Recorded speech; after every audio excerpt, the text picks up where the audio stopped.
Aquellos que quieren dejar atrás Europa y descubrir el nuevo mundo, experimentan el cruce del Atlántico como la primera aventura de muchas. Al final, les espera un telón de fondo espectacular: Manhattan. En el puerto, una diosa de la modernidad les da la bienvenida a todos los que llegan con una promesa. Quien quiera buscar aquí su fortuna, debe poder vivir en paz y libertad. Este lema marca a los Estados Unidos hasta nuestros días. La libertad está por encima de todo, incluso por encima de la justicia. Esto distingue a los Estados Unidos de las democracias del llamado Viejo Mundo.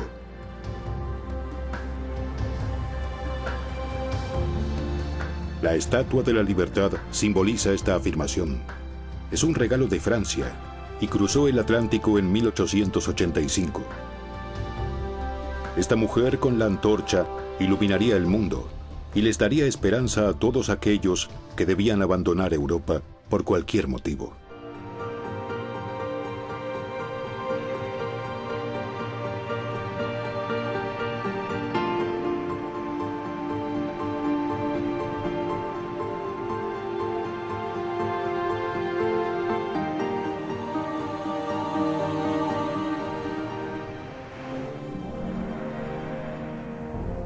Las primeras imágenes de América muestran a marineros valientes que quieren llegar a las Indias. Es por eso que llaman indios a las personas que encuentran. A los europeos les interesa el poder y el dinero. Un factor de poder importante es la religión. Con la señal de la cruz zarpa Cristóbal Colón en 1492. Bajo la bandera de la España católica debía encontrar nuevas rutas marítimas a Asia y difundir allí el cristianismo.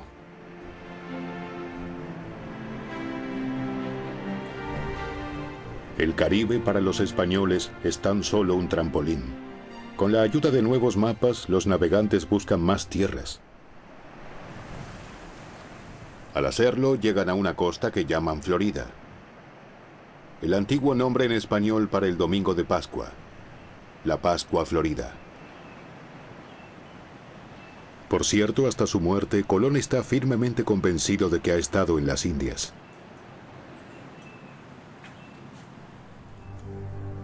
Ponce de León, quien acompañara a Colón, lo comprendió mejor, aunque considera que Florida es una isla grande. La toma en posesión como la colonia Florida para la corona española. Sus barcos son los primeros en luchar contra la corriente del Golfo, precisamente allí donde es más fuerte, en la salida del Golfo de México. Sus hombres están impresionados por el fenómeno natural que despedaza sus cabos. La corriente del Golfo vierte en el mar más agua que todos los ríos del mundo juntos. Su descubrimiento ayudó a los barcos de tesoros españoles, que en los próximos 100 años fueron transportados a su hogar por esta fuerte corriente.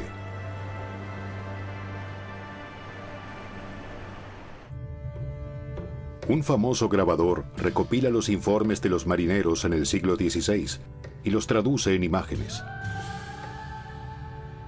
Más que ningún otro, Théodore de Braille da forma a nuestra idea de la llegada de los españoles y sus primeros contactos con los indígenas.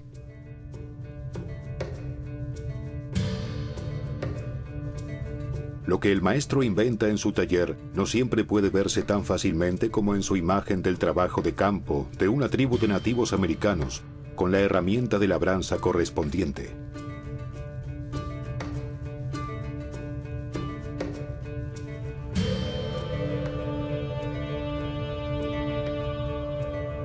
Los españoles no se hacen una idea de cuántos indígenas viven en Florida. Hoy la ciencia calcula que había más de 1 millón de nativos en la Florida antes de que llegaran extranjeros. Los nativos ayudan a los españoles, brindan servicios precisos de pilotaje a través de las aguas poco profundas. ¿Por qué los extraños siguen adentrándose cada vez más? ¿Qué están buscando? No lo comprenden. Los exploradores españoles piden agua y alimentos. Pero eso no es suficiente para ellos.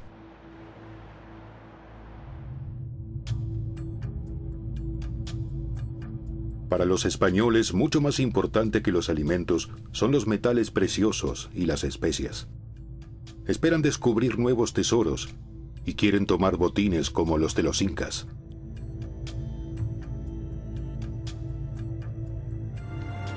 Saint Augustine, en el norte de Florida, es el asentamiento europeo más antiguo ocupado hasta la actualidad en los Estados Unidos. El mismo Ponce de León llegó aquí, pero enseguida continuó adelante. 50 años después, se construyó un pequeño fuerte de madera. Y en el siglo XVII, luego de un devastador ataque pirata, se levantó el poderoso fuerte de San Marcos.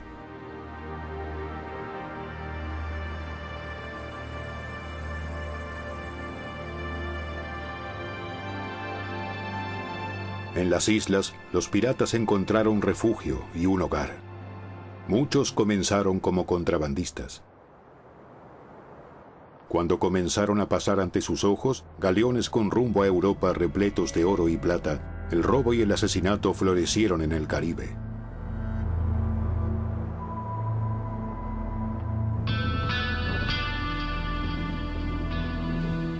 Disminuye el poder de los españoles en el Nuevo Mundo. En 1607 desembarcan colonos ingleses en la costa este de los Estados Unidos, en lo que hoy es Virginia. A través de un poderoso estuario, la bahía de Chesapeake, 3 barcos se adentran por el río James. Allí se construiría un fuerte para un nuevo asentamiento, Jamestown. La Virginia Company of London les ofrece a todos los que buscan una vida mejor viajes gratis al Nuevo Mundo. En cambio, los colonos tienen que cumplir servicio durante 7 años. Después de esto son libres y reciben su propia tierra. Los ingleses fundan una colonia tras otra en la costa este hasta la actual Boston. También se establece Jamestown.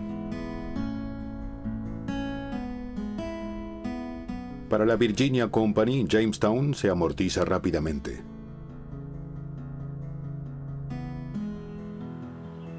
Las plantas de tabaco crecían tan bien que el tabaco de Virginia se convirtió en la variedad más popular en todo el mundo, hasta el día de hoy.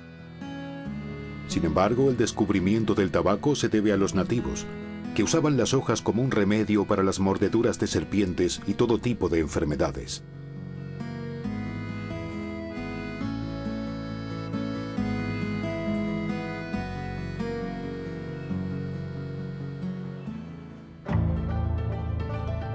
En 1620 zarpó de Inglaterra el Mayflower, con 31 tripulantes y 102 pasajeros.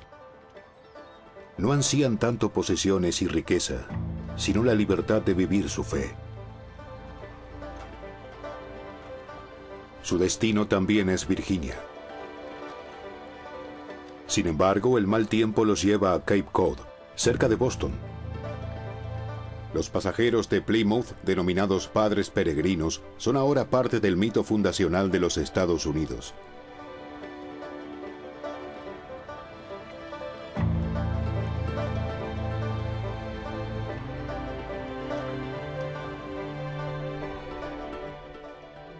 Les siguen a Nueva Inglaterra 20.000 personas de ideas afines y establecen las bases de una sociedad religiosa y una comunidad de iglesias independientes.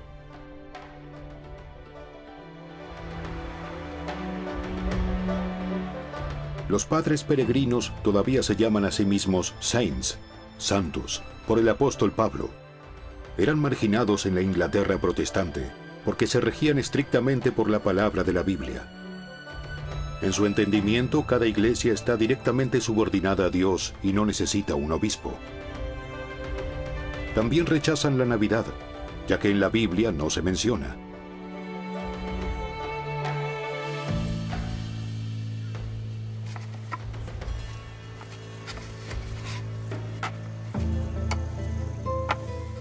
A diferencia de los colonos de Jamestown, los padres peregrinos de la plantación Plymouth pueden abastecerse a sí mismos. Cooperan bien con los nativos de su entorno y están agradecidos de que los nativos les ayuden con los alimentos el primer invierno. También que les muestren la mejor manera de cultivar el suelo arenoso el próximo año.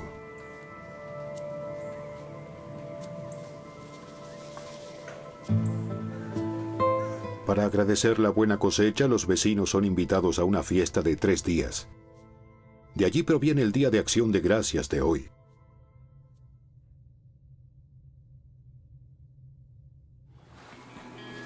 Los Países Bajos también tuvieron éxito como comerciantes en los mares del siglo XVII.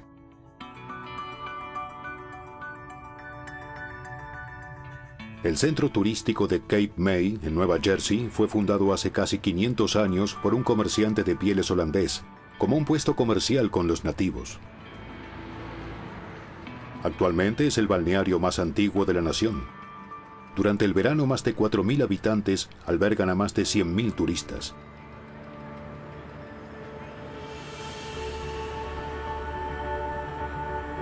El comerciante de pieles May también trajo a los primeros colonos holandeses a una isla llamada Manhattan. Formaron el núcleo de una nueva colonia, New Amsterdam, hoy Nueva York. A mediados del siglo XVII su asentamiento ya contaba con 2.000 habitantes.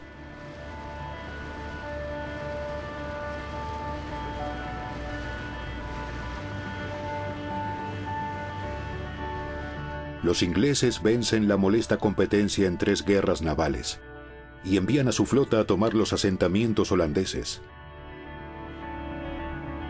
Los holandeses no pueden proteger sus posesiones. Su gobernador debe entregarle Manhattan a Inglaterra, sintiéndolo en el alma. New Amsterdam se convierte en Nueva York. Después de todo, las condiciones son generosas. Los holandeses pueden conservar su tierra y su creencia, incluidos sus pubs. Esta tolerancia del capitán de la flota inglesa sienta las bases de la puerta de entrada al mundo libre.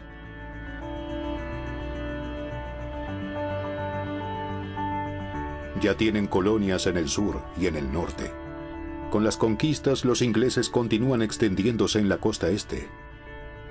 Nueva York y Nueva Jersey se agregan a sus posesiones y se establecen nuevas colonias en Pensilvania y Delaware.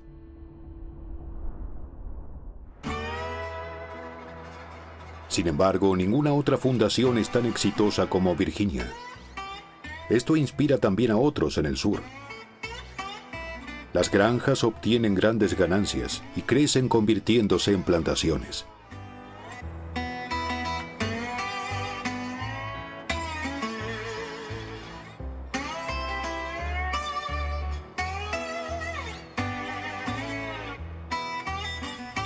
Su modelo de éxito se basa en trabajadores esclavos de África. Los esclavos ayudan a los terratenientes a aumentar su riqueza. Plantan cultivos como tabaco, algodón o arroz. Desde Virginia, el dominio inglés continúa expandiéndose hacia el sur. A Maryland, Carolina del Norte, Carolina del Sur y finalmente a Georgia, la colonia británica más joven. Una familia adinerada de Carolina del Sur son los Middleton. Aún se conserva su mansión en la plantación. Poseen 20.000 hectáreas con 800 esclavos, cerca de la próspera ciudad de Charleston.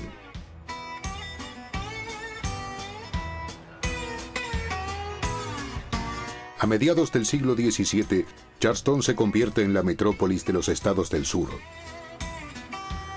Con 1.200 habitantes, es entonces la quinta ciudad más grande de América del Norte.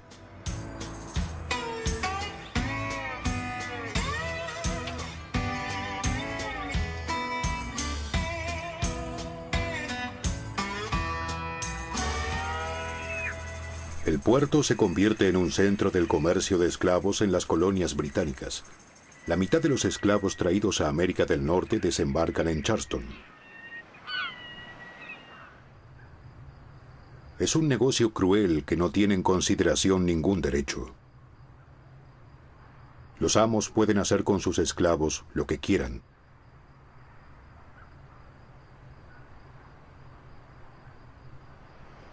Debido al tráfico de personas, Charleston continúa creciendo, y la corona británica gana también sobre los derechos de aduana. Pero en Charleston hay mucha agitación.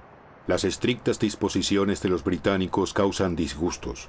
Las jóvenes colonias tienen éxito y no quieren dejar que se disponga sobre ellas, ni en negocios ni en creencias. En esto los estados del sur y del norte están de acuerdo.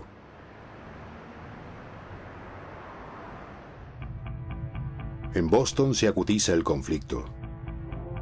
Cuando Londres quiere aumentar los impuestos a las cosas cotidianas como el papel, el cuero o el té, las colonias piden a su vez poder participar en la legislación. El rey británico reacciona violentamente a las protestas. En la lucha, los casacas rojas británicos les disparan a 5 personas en Boston. Ahora el rey quiere bajar todos los impuestos excepto el impuesto al té, pero es demasiado tarde. Los revolucionarios de Boston desafían al gobierno de Londres. En una operación sorpresa, disfrazados de nativos, abordan a hurtadillas los buques mercantes británicos y arrojan un total de 40 toneladas de té en la dársena de Boston. El denominado Boston Tea Party.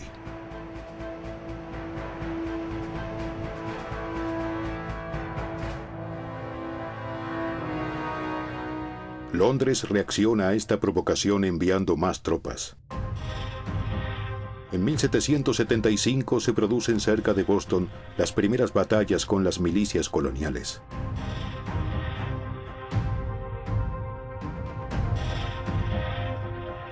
Las colonias proclaman su independencia y le declaran la guerra a su antigua madre patria.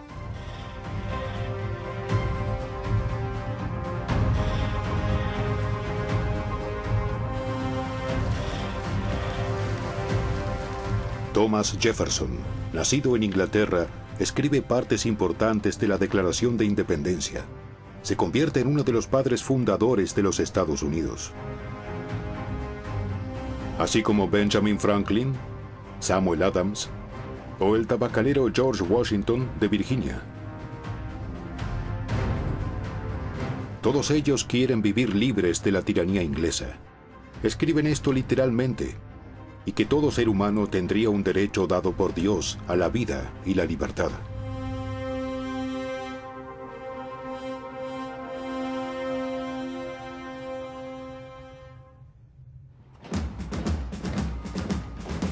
¿Pero están estos insurgentes dispuestos a morir por su objetivo?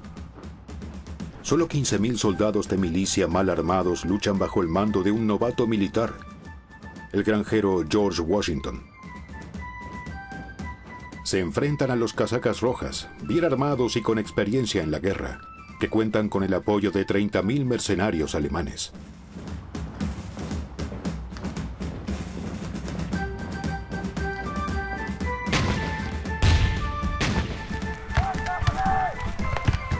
Con habilidad táctica y patriotismo, Washington logra evitar una gran batalla.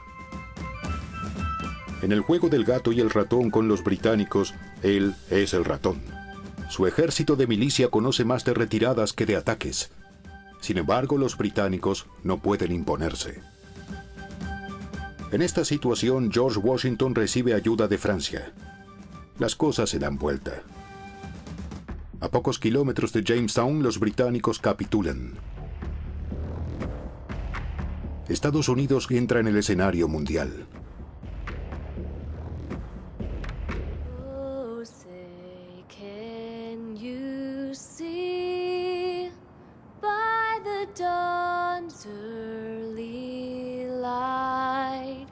Alegre por la victoria, Francis Scott Key escribe el poema sobre la bandera de estrellas, que se convertirá en el texto del himno nacional. Enfatiza siempre que es la tierra de los libres y el hogar de los valientes. Sin embargo, ¿quién es libre ya en este nuevo mundo? Las mujeres ciertamente no lo son, y los nativos o esclavos en absoluto. La Constitución de los Estados Unidos tiene defectos de nacimiento.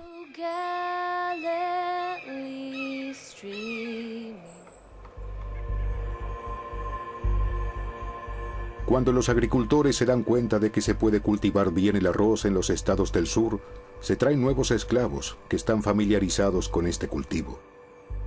Esto también funciona. Gracias a productores de arroz esclavizados de África Occidental, Carolina del Sur y Georgia pronto serán llamadas la costa del arroz. Pero en el clima subtropical también se propagan enfermedades graves como la malaria y la fiebre amarilla. Por esto, después del invierno, los blancos se alejan y les dejan sus plantaciones durante meses a los esclavos.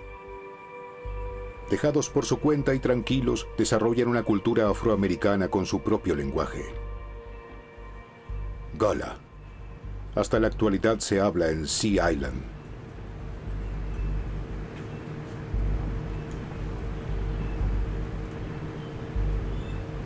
En 1790, unos 200 blancos y 1.700 esclavos negros viven en la Sea Island de Carolina del Sur. 80 años después, 300 blancos y más de 5.000 esclavos. Con cada década que pasa, el defecto de nacimiento de la Constitución estadounidense se vuelve más evidente, pero solo para aquellos que quieren verlo. En el norte se habla sobre la libertad para todos y la falta de igualdad. En el sur, sobre seguir haciendo y ganar dinero. El sur entiende la libertad de una manera diferente al norte. Libertad para los negocios y el modo de vida. Nadie debería entrometerse, ni los ingleses, ni los estados del norte.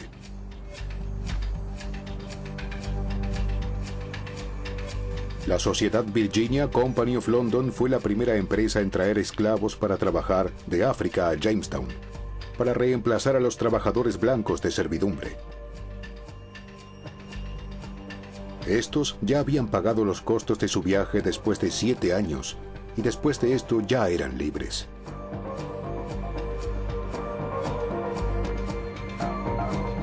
Las personas importadas de África nunca serán libres en el Nuevo Mundo, sino que vivirán como sirvientes.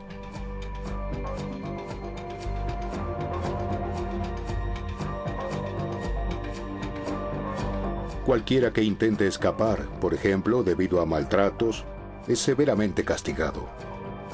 Precisamente Estados Unidos, el país más libre del mundo, sigue aferrado a la esclavitud.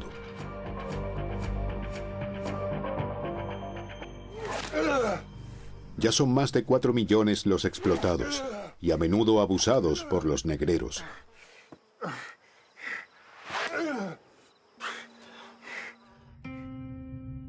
En 1852, la maestra Harriet Beecher Stowe publica una novela que conmociona al país. La cabaña del tío Tom cuenta la historia de un esclavo que debía ser liberado. Sin embargo, debido a la falta de dinero, es vendido al dueño de una plantación y maltratado por él hasta la muerte. Este libro le dará el impulso a Abraham Lincoln de Kentucky para luchar contra la esclavitud con un nuevo partido, los republicanos.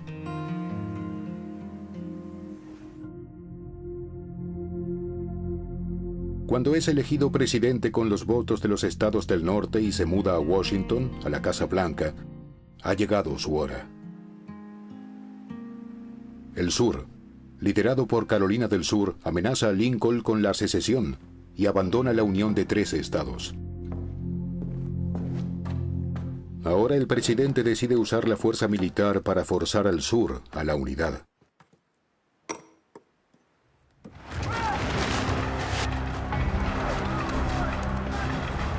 $600,000 soldados y 500,000 civiles, prácticamente el 2% de la población, pagan con sus vidas la disputa sobre la correcta comprensión de la libertad. La Guerra Civil Norteamericana es el conflicto más sangriento en la historia del país.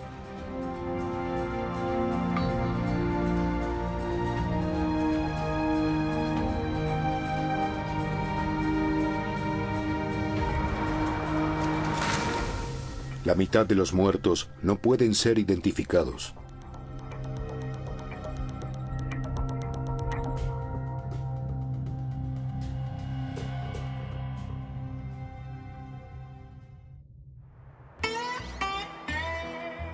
En mayo de 1861, en la Sea Island, los propietarios de esclavos huyeron y abandonaron a sus esclavos negros. El norte aprovechó. Invadió la Unión y armó a varios cientos de hombres.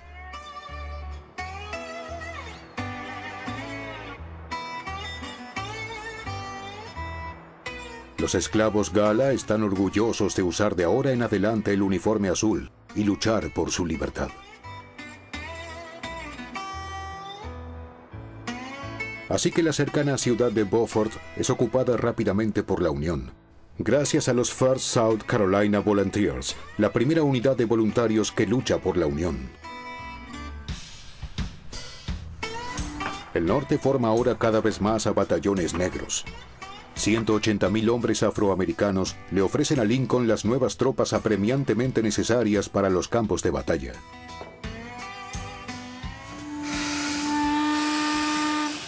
Un segundo triunfo de los estados industrializados del norte es el ferrocarril.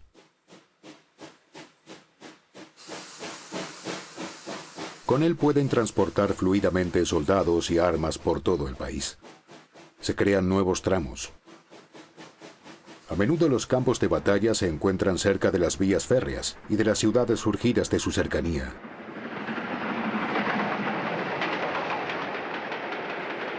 El norte se impone cada vez más.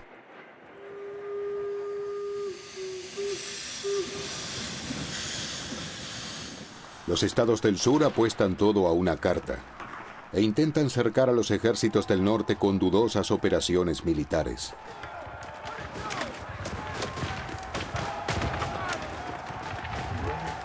Pero ya no tienen nada para resistirse a los enormes recursos y pierden su última batalla importante. Finalmente solo les queda capitular.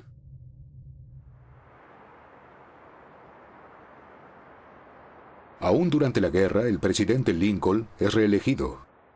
Quiere la reconciliación y después de la capitulación del sur, llama a ambas partes a no buscar venganza. Hacer todo lo que se pueda lograr y abrigar la esperanza de una paz justa y duradera entre nosotros y con todas las naciones. Sin embargo, la guerra civil exigirá todavía una vida humana más.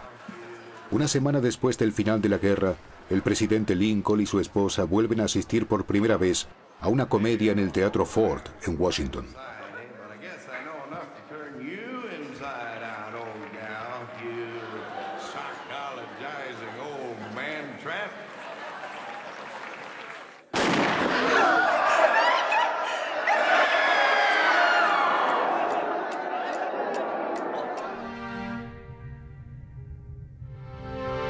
En el cenit de su triunfo, el presidente Lincoln paga el precio más alto por su sueño de libertad.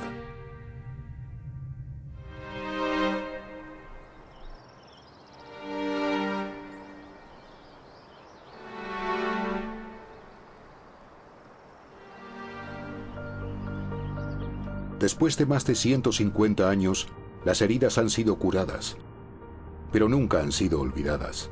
Y cada injusticia en la vida cotidiana puede recordarlas. Ambos bandos oraron por la victoria. No se trataba de tierra o dinero, sino de algo mayor. Libertad, igualdad y derecho a la felicidad. Precisamente los valores americanos, dicho de forma tan simple y tan difícil de vivir.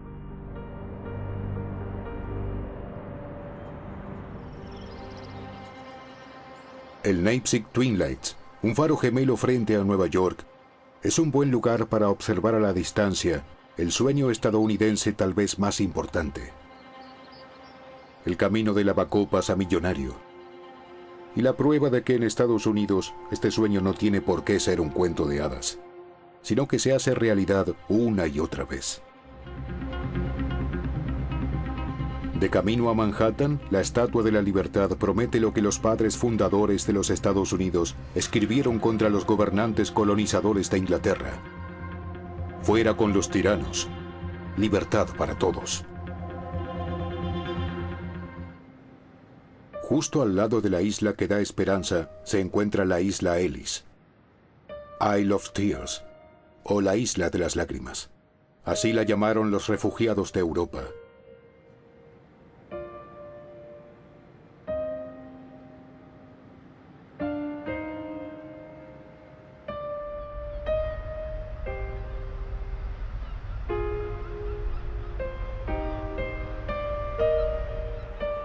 En Europa dominan el hambre y la desesperanza. 52 millones de personas abandonan su continente en el siglo XIX. A menudo los países de origen promueven la emigración de familias enteras para aliviar la pobreza.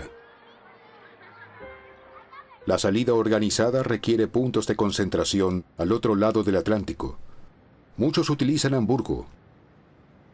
La ciudad hanseática a orillas del Elba fue incendiada en 1842 y es reconstruida en las próximas décadas, incluido el ayuntamiento. En el centro se encuentra el puerto.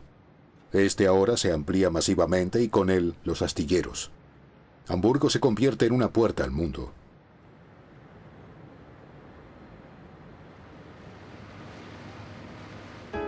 Mientras que antes los barcos de vela necesitaban 2 meses para cruzar el Atlántico, a finales del siglo XIX los barcos de vapor lo lograban en solo 2 semanas. Llegan cada vez más emigrantes de Europa del Este y de los Balcanes. La Hamburg America Line construye su propia urbanización en las afueras de la ciudad.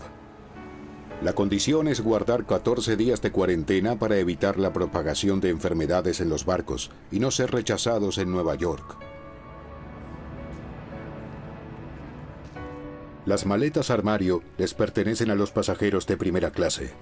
La tarifa de viaje cuesta 4 veces más, pero sus mayores ingresos los hacen las compañías navieras con la cubierta intermedia sin ventanas, la que está más abajo y es la más económica.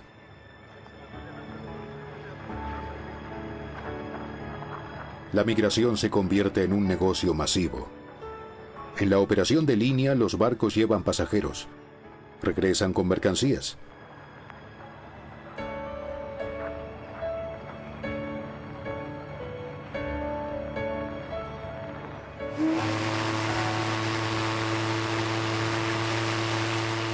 Para muchos será una despedida para siempre, un viaje a lo desconocido.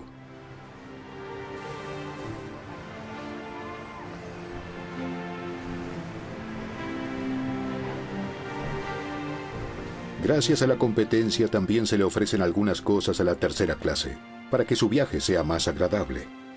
Los precios caen. En 1850 el pasaje cuesta un ingreso promedio anual. En el año 1900 solo un salario mensual. Y si no es suficiente para toda la familia, los hombres viajan primero.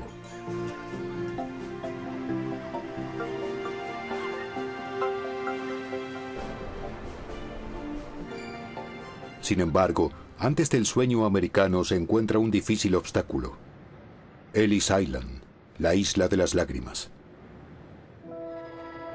Mientras que los inmigrantes con dinero o reputación pueden pasar directamente a Manhattan, la tercera clase debe someterse a un estricto control.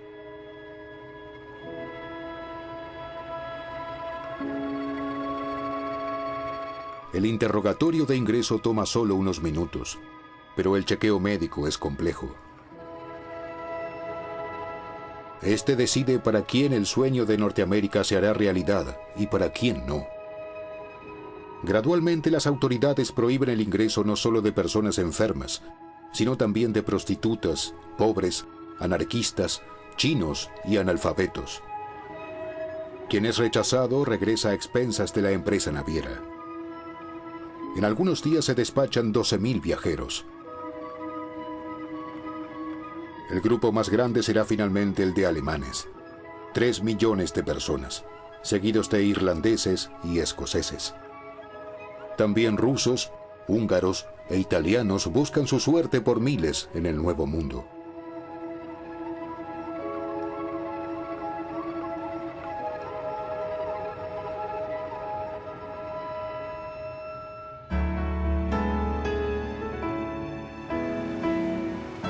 Para los huéspedes de primera y segunda clase, el viaje termina en el corazón de Manhattan.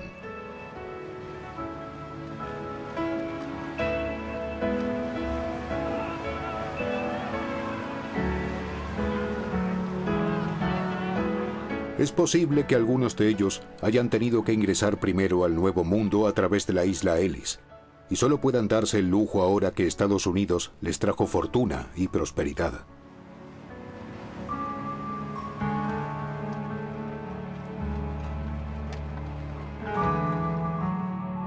Levi Strauss, nacido en Baviera, emigró con su madre en 1847 e hizo populares los pantalones vaqueros. Heinrich Steinweg llegó a Nueva York a través de Hamburgo en 1850. Sus pianos de cola Steinway se hicieron mundialmente famosos. Henry John Heinz inventó la salsa de tomate. Su padre provenía de Palatinado.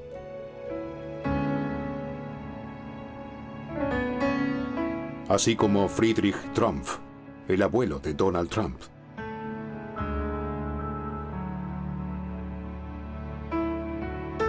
Como presidente de los Estados Unidos, no está a favor de los inmigrantes.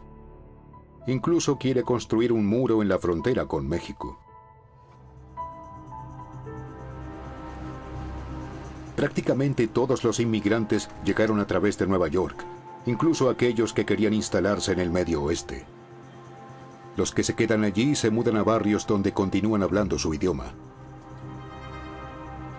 Surgen Little Italy, Little Germany, Little Russia. Sus hijos, si nacen aquí, se convertirán automáticamente en estadounidenses. Nueva York era entonces una moderna Babel, cuyas torres crecen cada década más hacia el cielo, siempre compitiendo con otras ciudades. En 1885, el primer edificio de varios pisos del mundo contaba con 10 pisos. En 1889, el primer rascacielos con aire acondicionado. En 1899, 100 metros de altura. 10 años después, 200 metros. Entonces, en 1931 se construye el Empire State Building, con 381 metros de altura. Mantiene su récord mundial durante 40 años, ya que la tecnología de la estructura de acero había alcanzado sus límites.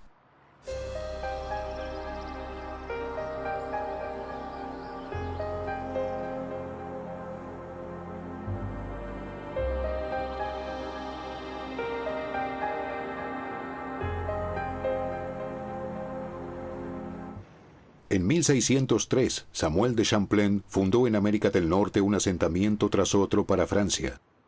Primero en una isla deshabitada, después a lo largo del río San Lorenzo. Conoció a tribus nativas que viven bien en los bosques ricos en caza, y les gusta comerciar con los franceses.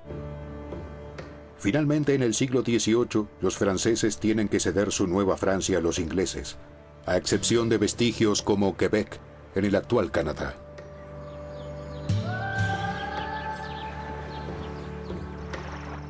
Pero los mayores perdedores son los nativos. Sus cotos de caza son talados y vaciados. Ya no se les permite cazar ni recolectar nada. El bosque es propiedad privada. El comandante Pratt, el comisionado sobre los nativos del ejército de los Estados Unidos, tenía un lema: mata al indio y salva al hombre. Kill the Indian and save the man. Hasta hace poco, los blancos les temían a los nativos, por lo que solo veían una salida: la expulsión con la ayuda del ejército, contra la palabra y el espíritu de su propia constitución, según la ley del más fuerte. En 1900, los nativos estaban casi completamente diezmados en los Estados Unidos. Solo 237,000 viven aún. Perdieron el 98% de sus tierras en manos de los conquistadores.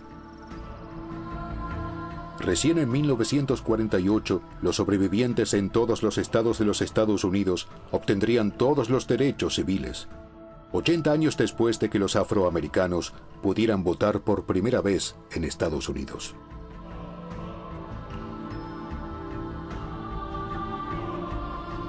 «500 años de historia de los colonos son 500 años de sueño americano». A principios del siglo XXI, este es brutalmente atacado. El 11 de septiembre de 2001, el World Trade Center deja de ser el símbolo de los ideales del mundo occidental.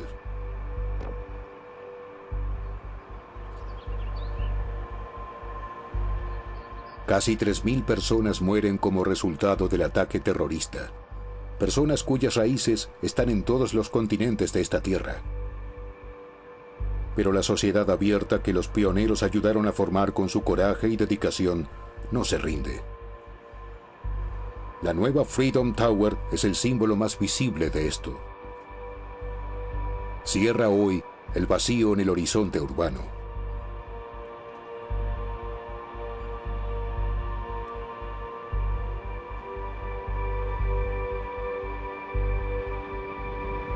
Los españoles fueron los primeros conquistadores del Nuevo Mundo.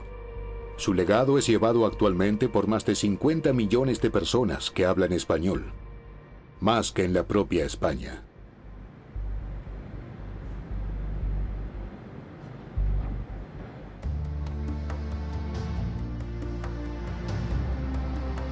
Sin embargo, lo principal en el sueño americano es y seguirá siendo la libertad. Porque entonces todo es posible. De acuerdo totalmente con el lema If I can't make it there, I'll make it anywhere. Si puedo hacerlo allí, lo haré en cualquier parte.